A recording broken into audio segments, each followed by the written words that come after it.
Once you set up and start running your recipes, you'll start receiving metrics within 24 hours.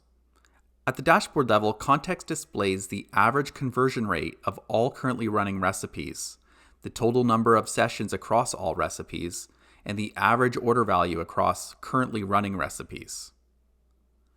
Context also displays the number of sessions, or the number of times each recipe has run, the number of impressions your personalized theme sections have been viewed by your visitors, the percentage of engagement with your personalized content, the units per transaction for each individual recipe, the average order value for each individual recipe, and the conversion rate for each individual recipe.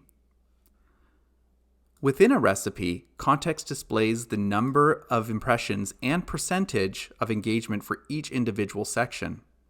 This will further help you make more informed marketing decisions.